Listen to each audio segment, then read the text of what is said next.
It's indeed a great pleasure to be back at IIPM.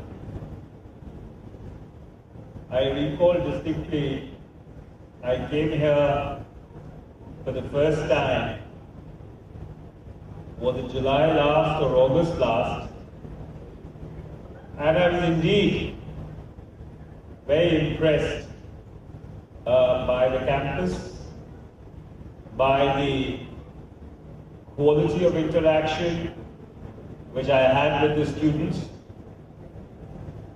And I could see that here was an institution which was adding value to the lives of young people who would then go out and become leaders, motivators, managers in their own respective arenas. This convocation today is taking place in the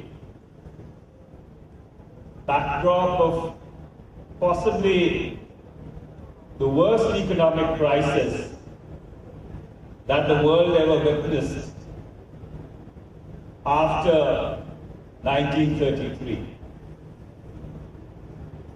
As the world still struggles to cope with the effects of the 2008 global meltdown, we are stared in the face by the European crisis, which has just started unfolding. The reverberations of the derivatives, leverages crisis, which essentially can be characterized in one word, and that was the reaching of the pinnacle of human greed, did not even leave the Indian economy untouched. Though we were not as badly hit as others, but yes, 2008, 2009 was not essentially a very good year for the Indian economy after having clocked a 9% GDP growth rate from 2004 to 2008. But nonetheless, because of the inherent resilience of the Indian economy, because of our huge savings to GDP ratio, because of very strong fundamentals, we were able to recover.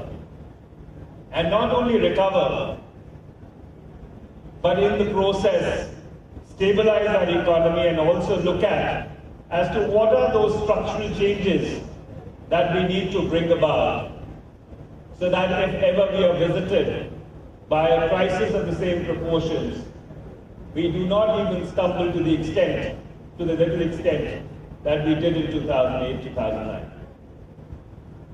And the reason why I started with this is because when Arvind was speaking, he was saying that national economic planning is central or is at the core of the entire curricula which is taught in the IIPM. So therefore, it's very important as the class of 2009 ventures out into the world to really contextualize as to what is the kind of world that they are going to be walking into. 2 or 3 centuries between the 17th and the 20th, the balance of power first shifted to Europe, then shifted to the United States of America, and in the 21st century, it is shifting back to Asia. And the biggest challenge which possibly India and also the world confronts is that how do we manage the peaceful rise of both India and China in the next decade? And the reason why I say that this is because if you look at it, notwithstanding the global economic meltdown, 2009, Chinese export figures stood at $1.4 trillion. 76% of the Chinese GDP came out of merchandise trade.